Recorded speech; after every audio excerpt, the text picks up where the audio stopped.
سے ہوا کہ کسی کا راز ظاہر کرنے کی کیا شرعی حیثیت ہوتی ہے؟ دیکھیں، راز اس پوشیدہ شے کو کہتے ہیں، یہ اس شے کو کہتے ہیں کہ جس کو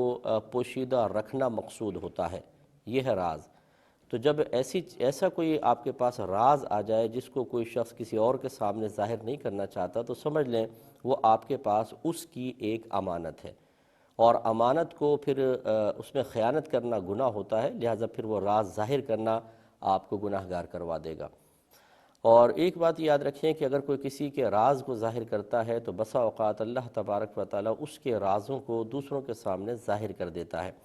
اس لیے ڈرنا چاہیے اس بات سے کہ اگر ہم کسی کی کوئی پوشیدہ بات حاصل کر لیتے ہیں، کوئی اس کا ویک پوائنٹ ہمارے پاس آ جاتا ہے، کوئی راز کی بات ہمارے پاس آتی ہے،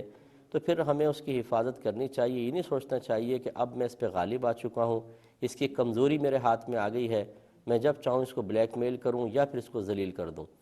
تو پھر اللہ تعالیٰ ہمارے پیچھے بھی کسی کو لگا سکتا ہے، اور ایسا ہمارے ساتھ بھی ہو سکتا ہے۔ کالر لیکن اس میں چند چیزیں ہوتی ہیں جو بڑے خیال کرنا چاہیے۔ پہلی بات تو یہ کہ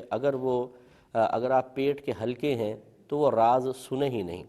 بہت بہتر ہے، کیونکہ لیکن یہ تجسس بہت زیادہ ہوتا ہے، خصوصاً خواتین میں، کہ انہیں پتہ ہوتا ہے کہ وہ پیٹ کی انتہائی ہلکی ہیں، اور جب کوئی کسی کا راز پتہ چل جائے تو پیٹ میں گولے اٹھتے رہتے ہیں، اور جب تک کہ وہ گولہ باہر نہیں نکل جاتا انہیں سکون ہی نہیں ملتا ہے۔ تو جب اتنی کچی طبیعت ہے، لاابالی پن ہے، اور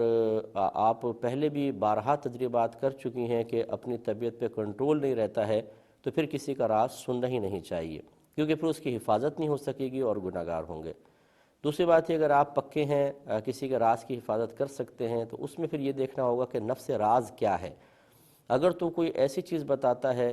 کہ اگر ہم اس کی حفاظت کرتے ہیں تو مخلوق خدا کو تکلیف ہوتی ہے، پریشانی ہوتی ہے، تو پھر ایسی چیز کو ظاہر کرنا شرعاً جائز ہے، جبکہ اپنی ذات کو یا کسی اور طریقے، کسی اور چیز کو، آپ کے متعلقین میں سے کسی کو جان یا مال کا خطرہ نہ ہو، یعنی فتنے کا اندیشہ نہ ہو۔ مثال کے طور پہ کوئی شخص سے بڑا دھوکے باز ہے، وہ چپکے سے آپ کو بتا رہا ہے کہ میں تو بڑا دھوکے دیتا ہوں، میں نے یوں کیا ہے، میں نے اس طرح فراڈ کیا، اس طرح کیا ہے۔ اب آپ سوچتے ہیں کہ اگر اس کے راز ظاہر نہ کریں تو بیچارہ پتہ نہیں کتنے مسلمانوں کے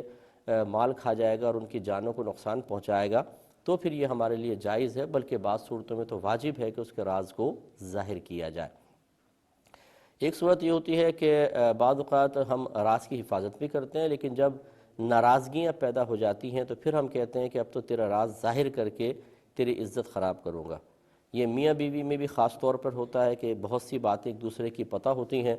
لیکن جب آپس میں لڑائی جھگڑا ہوتا ہے یا بعض اوقات طلاق ہو جاتی ہے، اس کے بعد تو سوچتے ہیں کہ اب تو اس کی حفاظت کرنے کی کوئی ضرورت نہیں، بلکہ سامنے والے کو ذلیل کیا جائے، شرمندہ کیا جائے، تو وہ ایک دوسرے کے راز کو ظاہر کر دیتے ہیں۔ یہ بالکل غلط ہے۔ یقینی سی بات ہے کہ اعتماد کر کے ہی کوئی چیز بتائی گئی ہے، چاہے ناراضگی ہو جائے، لیکن شریعت یہ کہتی ہے کہ کسی کے اعتماد کو ٹھیس نہیں پہنچانی چاہیے، لہٰذا جو راز ہے اس کو راز ہی رکھنا چاہیے۔